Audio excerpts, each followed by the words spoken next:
Longtime listener, first-time writer. I'm a woman in her early 20s working my way through college and trying to come out the other side with as little debt as possible. I've never had a reason to write into you before, but bro, something majorly effed up happened to me last month and I'm thinking, dang, I'm gonna send this into Let's Read. And so I do a bit of this, a bit of that, but one of my hustles is working as an Uber Eats driver when I have spare time from my other jobs or from going to the gym. I always gotta be on that graft, you know what I'm saying, brosif? No, anyways, this one day I get an order that comes up on the app, a McDonald's delivery, and I accept it because I'm nearby. I don't recognize the address, which is odd because I know this town pretty well, but whatever. I took the order, waited longer than usual for the teenage workers to get their thumbs out of their butts and prepare the food, and then off I headed to my delivery location. It turns out it was right at the edge of the perimeter that we're allowed to deliver within, so basically the food was going to be cold as crap when it got there, and still, not my problem, I thought. They ordered it knowing the expected delivery time, and that's what microwaves are for. Now, I only say this because the further I got from the McDonald's, the more run-down and grody the neighborhoods got. We started in a sort of run-down urban area in the first place and then drove through a suburb that looked like it had been cursed by the demon of poverty itself. It kind of looked like the way movies portrayed Detroit when they're trying to emphasize how bad it can be, but also maybe even more abandoned. There was barely any graffiti, which was weird, like even the criminals and the youth gangs didn't want to hang out in this area, it seemed. And no wonder I'd never heard of the place before. Now, I heard fear being described on a podcast as bone prickles not long ago, and that term struck me as perfect. Driving with this goddamn McDonald's, the smell of fries and Big Macs making me feel kinda sick, I started suffering with the bone prickles. And the moment I heard the guy say that phrase on the podcast, I knew exactly what he meant. It's like when your entire body tingles and prickles thanks to some kind of unspecified fear, and I was feeling this just by driving to the delivery location. Now, eventually I reached this address, and it was on the very edge of some rundown suburbia. Now, if this house had been the only occupied property on the block, I wouldn't have been surprised. The rest of the houses were completely dark, boarded up, and run down. This one house had light spilling out of every window and chill, relaxing music playing loud enough for me to hear as I pulled up to the curb outside. Some kind of pop punk or something kind of fun. Now I manhandled the bag that keeps the food warm, although with how long it had taken to arrive at that location, I didn't have much faith in their fries being hot anymore. Again, everything had fallen within the promised delivery time, so no issues there. I hauled butt up the driveway, surprised at how heavy their food order was, and I knocked. It took a few knocks before the volume of the music inside lowered, and the door was answered by a pretty-looking guy, a very reassuring gentleman. Now, he must have been in his mid-20s, and he was wearing a band tee and had a goofy expression that made me think that he might have been stoned. Now, I explained that I was there to deliver the food, and he yelled back in the house that some chick was here with a McDonald's had anyone ordered any food. I explained that that was a pretty large order, so maybe it was for a bunch of them, and he seemed pretty confused by this. Now, he said that there was only 3 of them in the house, and they'd recently gotten a delivery pizza, so he couldn't really explain who'd ordered the McDonald's. I showed him the app and confirmed 100% that the address was correct, and he asked me to wait on the porch while he went and checked with the rest of the guys, and so I was just stuck standing there while I heard vague noises from within. Muffled voices turned into banging and almost shouting, and I began to feel that bone prickle again. Eventually, this goofy streamer reappeared at the front door. Now remember, I still had the food in the thermal bag at this point, and he apologized profusely, saying he was an idiot and the other guys had ordered McDonald's as well as pizza, and everything was all good. However, just as I started to unzip the bag, he told me to hang on because they wanted to offer me a tip. I told them they could do it through the app and they didn't have to do it at all, but this guy was absolutely adamant that they were going to give me $10 for the trouble, so if I could just wait on the porch again, he'd head inside and get the cash. Now, who even keeps cash around these days, to be honest? Now, anyways, this time he left the door open just enough for me to see inside. The front door opened into the living room, and I was kind of impressed how clean and frankly awesome the place looked. They had framed posters on the wall, a couple of pinball tables in the corner, and an expensive-looking flat-screen TV. Now, this didn't seem to be the room that they were hanging out in either, and I sort of nosily peered around to see where my new delivery friend had gone to find my tip. Now, I saw him milling about back and forth past the door to what seemed to be a kitchen, and then calling out down a set of stairs to what looked like a basement. I wondered if they had an even more impressive home theater system down there or something, and I wondered if it was just one of those cases where someone with money buys a house that looks run down from the outside in an abandoned neighborhood area and then just uses the crappy exterior to actually mask a really awesome dwelling.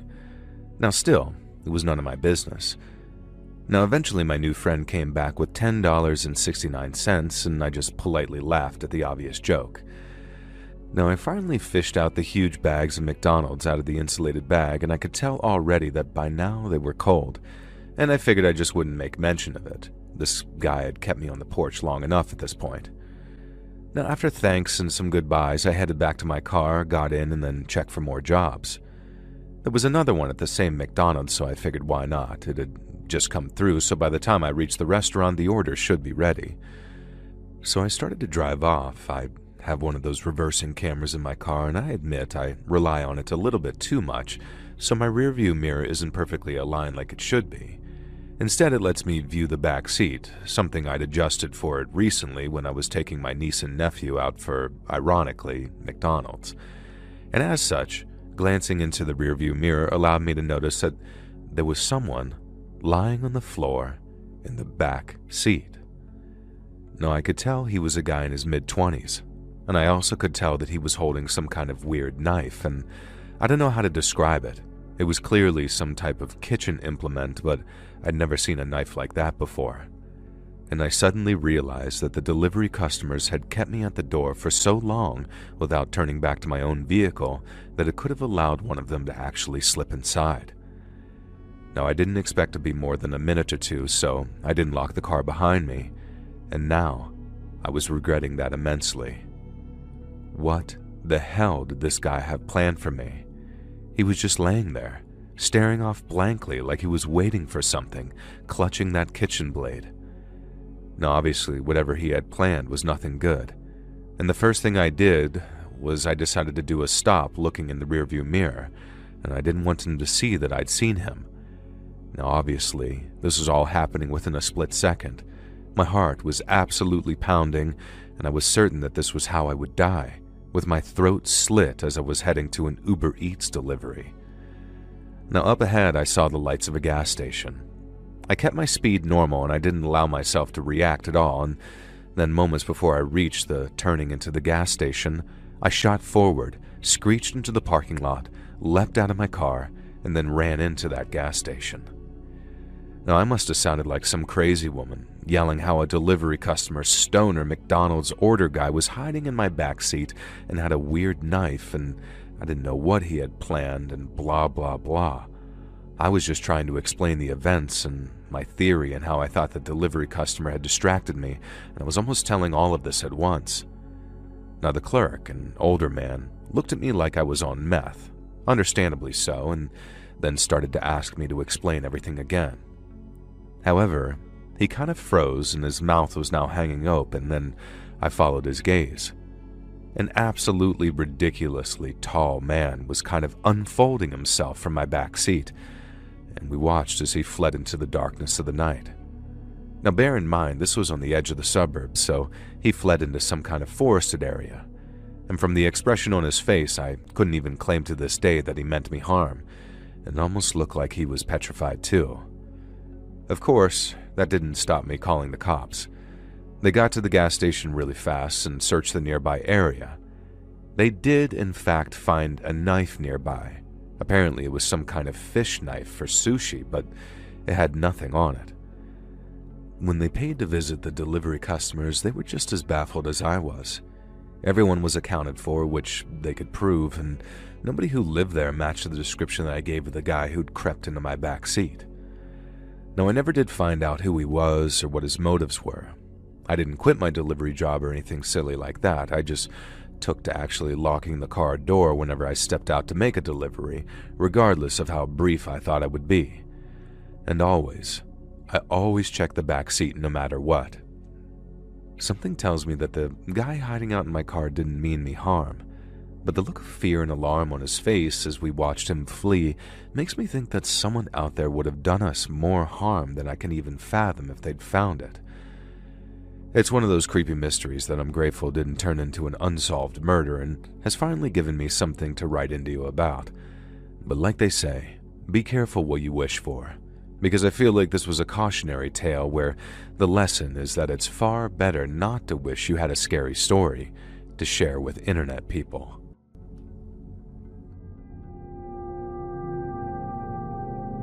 So I'm from England, and I won't say where so as not to dox myself or lose my job, but I'm a postwoman, or a postie as we say here, and I love my job. I work a rural route, and I've been on the same route for years, thanks to some pleading and a friendship with the head postmaster. Normally, posties get shifted around all the time. And so I kind of know everyone on my little route, at least everyone who makes themselves known to me anyway. There was Stu, a mature student who would always be waiting at the door whenever the mail came and shared his latest work on marine biology with me. I hadn't started out as being remotely interested in marine biology, but Stu had mentioned a few things in passing, and I'd been hooked, pun intended. Now there was old Mrs. Rader, who always seemed to have some insane medical ailment, which she'd relay to me with the greatest of glee, and I became convinced that she was a medical miracle. And then there was the Four Bottoms, an extremely flamboyant glam rock band by night and a middle-aged polycule who enjoyed cardigans and gardening by day.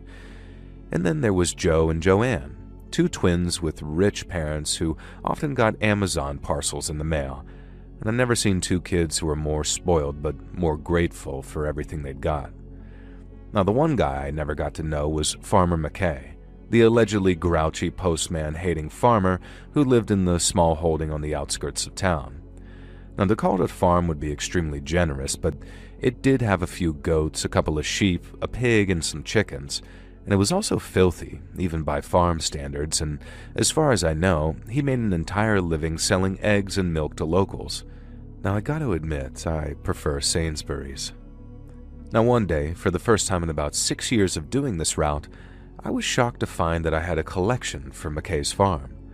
Not everyone knows this, but you can book Royal Mail to collect parcels, often for free, instead of having to take them to a post office. McKay had booked a free collection with instructions absolutely not to knock and disturb him, but instead find the package in an outhouse which he kindly uploaded the picture of so there was no mistaking it. Now I made sure that I wore my wellies that day as I didn't fancy wading across the sludge that McKay called a yard. It turns out I made the right call because the mud leading to the safe place outhouse was almost up to my ankles. When I opened the outhouse, I was met with a smell that almost made me gag. I didn't even want to look at what else he kept in there, but thankfully the Royal Mailbox was visible right at the front, so I grabbed it and headed back to my van. Now halfway back to my vehicle, I noticed that the parcel was leaking. Real disgusting, foul-smelling liquid dripping out of the bottom of the box. Well, there's absolutely no way that I can take this as a collection for a million reasons. And now, I also couldn't just abandon it, which meant that I had to break his cardinal rule and go knock on his door and tell him that, unfortunately, I couldn't accept his collection. Halfway between my van and the front door of the farm, the package I'm carrying sort of collapses inward. The bottom falls out and the contents spill all over my bottom half. Now let me tell you, I've smelled some bad smells in my time. Before I became a postwoman, I was a nursing assistant in my late teens and early 20s, and there was this one old lady that I treated who I would swear had Death himself living in her nether regions. This made that smell like flowers and cinnamon. It was a pile of rotting, liquefying organs, and now it was covering as much of my legs and torso as it managed to besmirch. I dropped the destroyed parcel and threw up there and then, which really didn't help matters. And now I was kind of mad at Farmer McKay. There are extremely strict rules about what you can and can't mail in the UK, and rotting, liquefied offal is definitely a forbidden item. I didn't even need to check the handbook to know about that. But then I started looking at all that stuff. Maybe my imagination was running away from me, but I was sure that I could make out part of a human spine among the gore. An eyeball winked out at me, clearly fresher than some of the other unspecified parts that covered me, the ground, and everywhere. Now I suddenly got this idea that McKay was trying to use the Postal Service to hide evidence of a crime, and standing out there in the open in the center of this small holding in the middle of nowhere, I suddenly felt very vulnerable and exposed. At this point, I didn't know what to do. I was convinced my colleagues would give me absolute crap if I fled the scene, but I started picturing Farmer McKay hiding behind a curtain, looking out one of the windows, a cocked shotgun aimed right at me. And so I kind of ran toward the main house. As the front door began to open before I even reached the porch, I wondered if I'd made a terrible, terrible mistake. But the man who stood on the doorstep wasn't Farmer McKay. I could see the resemblance, but he was a much younger man, and as he took in the sight of me covered in those organs and trembling in fear, I could see genuine guilt and regret on his face. He didn't invite me inside. You can hardly blame him. I was dripping in unspecified corpse juices. But there on the doorstep he explained that Farmer McKay had been taken away by doctors the day before after increasingly strange and erratic behavior that had gone unnoticed by his family. He apologized profusely for the parcel collection being overlooked because they should have known that something was awry. McKay never sent packages. I was severely shaken, not least because I couldn't face the idea of getting in my beloved post van covered in this. And thankfully, the grandson, as that's who he turned out to be, helped me hose off the worst of it before I headed back to my van. It's what I saw in the back that really caused this to be a scary story, though. I made the mistake of glancing into the dilapidated barn as I trekked across the mud to my post van, and I only caught a quick glimpse because I looked away as quickly as possible. But no matter how many hot showers I took to wash off all those juices and the gore from my body, I can never scrub the sight that I saw from my mind.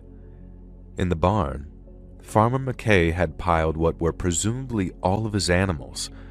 I couldn't make out which species they were. They'd all melted into one festering, indiscernible pile of corpses. A number of empty cardboard boxes sat nearby, and I can only assume McKay planned on shipping the remains of his animals to various places. To this day, it drives me mad that I never checked and don't remember who the recipient of the original parcel was.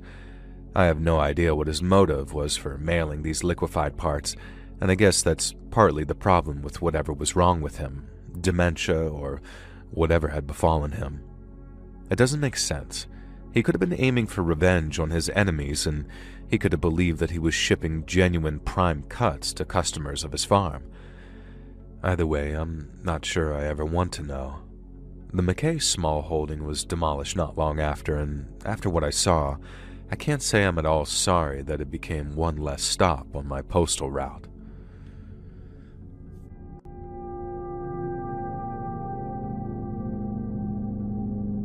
No, I'm just going to admit this up front. I was an absolute a-hole in college. Like the kind of smug, not quite rich jokester, prankster who thinks he's way funnier than he is. And I'm also glad this was around 15 years ago, because a few years later, and I genuinely think that I would have tried to launch a career as one of those intolerable YouTube pranksters. You know the ones I'm talking about.